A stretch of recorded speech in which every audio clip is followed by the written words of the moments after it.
Hello everyone, my name's Anthogwin, and today we're talking about The Fragrant Flower Blooms of Dignity. It is a romantic comedy written by Saka Makami in October 20th, 2021, and is still currently ongoing with 19 volumes. The Fragrant Flower Blooms of Dignity is currently making rounds because Cloverworks Studio decided to make an anime adaptation of it and Netflix picked it up to license it. It is doing really good in the charts, and although I cannot say whether or not it's true to the manga, it is definitely telling a story that may be true to a lot of people, and it does have some really good feelings. And if you're wanting to see a show that kind of has some heartwarming teen awkwardness, this is definitely one to consider watching. In the show, you're going to be seeing Chidori Public High School, which is kind of a boys delinquent school, and Kikyo Private Academy Girls High School, which is kind of like an elitist school. So you have the boys who are kind of dumb and don't know what's going on, and you have the girls who are really rich and preppy.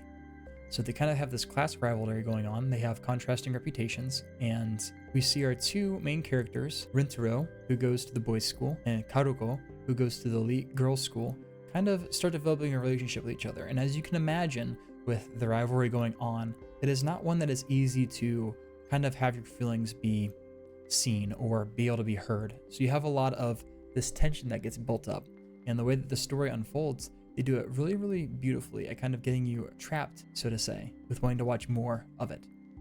I'm going to kind of give a episode by episode synopsis of this, so if you do not want spoilers, maybe you want to kind of head off first. Although I will say by episode 2, you're going to kind of have just a very basic idea of whether or not this show is going to be for you, because that's when I kind of started getting wrangled in. So without further ado, let's talk about episode 1. In episode 1, we have the scene being set with Rintaro being a high school student who is very down and self-deprecating. He is always viewing himself as the problem that no one deserves to deal with. His mom works at a fancy dessert shop, and he hasn't told anyone this because he is embarrassed about it. A young girl who is later revealed to be a high school student of the rival boys' school for delinquents, Karuko, ends up meeting Rintaro and is shown that she may have a slight crush on him. Some guys who don't like Rintaro from another school, if I understand this correctly, ends up stalking and confronting Karuko and tries to force her to come along with him, but Rintaro steps up and stops this encounter. So personally, I kind of felt in the middle after I watched this first episode. I wasn't sure if I was kind of liking it or not, but I was leaning more towards let's just try another episode and see what happens.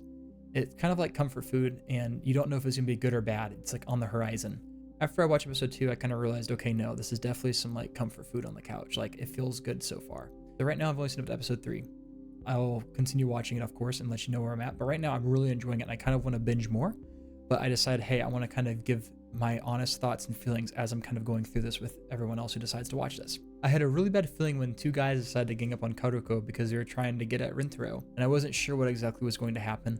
And I wasn't sure if this was going to necessarily be kind of like a dramatic Liam Neeson kind of anime where we're going to see some crazy stuff happen. And I was delightfully surprised when they kind of kept it grounded. I'm glad that nothing too serious happened. So they ended up trying to bully her so that way Rintaro would feel sad and down, and they're spreading rumors about him. And they kind of quickly get put in their place, which is kind of a delightful kind of reoccurring theme that we see for these first few episodes at the very least, where Karuko kind of helps Rintaro with his self-esteem issues because he is kind of very depressive and he doesn't view himself in the nicest light, and his friends kind of say that he's a grumpy looking guy. So think of a high schooler who's wrestling with a lot of this self-doubt and this evil cloud. It's like pure evil, and he doesn't seem like a bad guy at all, but literally every time he looks in the mirror he just sees someone who is just so horrible.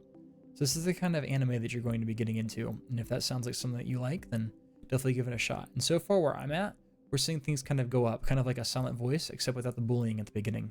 You just kind of got the nice part so far. Into episode 2, it shows the external struggles of the rival schools, the desires of the two, being Rintaro and Karuko, wanting to be friends, but are unsure how to navigate that with such a toxic environment, because the schools are so bad. The guys are kind of against the girls, and the girls are like, stay away from us guys. So it's kind of hard when they want to get together, but everyone around them is like, no, you have no support group. The elite schoolgirls don't want anything to do with the delinquents, and vice versa. It is such bad blood. Karuko decides to meet with Rintaro outside, but ends up being harassed and then forced away by the girls, and Rintaro is too shy to admit that she was waiting for him. Rintaro sabotages the relationship again due to his depressive and deprecating behavior. Before the episode's end, we see him make up with her at the school, and finally admit to some of the conflicting feelings that he has had, and they exchange phone numbers. It was in the middle of this episode where I began to get kind of hooked. And it was specifically at the scene in the middle where they confront each other at the school, and Shohei, he's one of Rintaro's friends, he gets a little emotional with Karuko, and that kind of made me laugh. When it made me laugh, it was kind of like, okay, I think I can definitely vibe with this, because He's like, I really want a girlfriend too, or I really want a girlfriend, because none of the guys there apparently have any girlfriends, and just kind of really sets the tone where it's like they're delinquents, they're a little bit misguided, but they seem to have decent hearts. We kind of get this behavior from the girls where the guys are just these horrible beings, and they're just as confused as the guys are with them. The guys are just responding to their negativity because the girls are making fun of them in a not so good light, because as a guy, you don't want to be made fun of, you want to be seen as cool. And as them being made fun of, they make fun of them back, the girls. And in that moment, you kind of get this just toxic cycle where it's like, they're eating their own tail. It's like, if they could be kind and the other side could be kind, then maybe there might have some friendships. So you kind of get to see these relationships develop as it goes on. Episode 3 is the month of May, and a sports festival is starting. We are told that some time has passed since the last episode, as Kodoko hasn't come to the shop recently.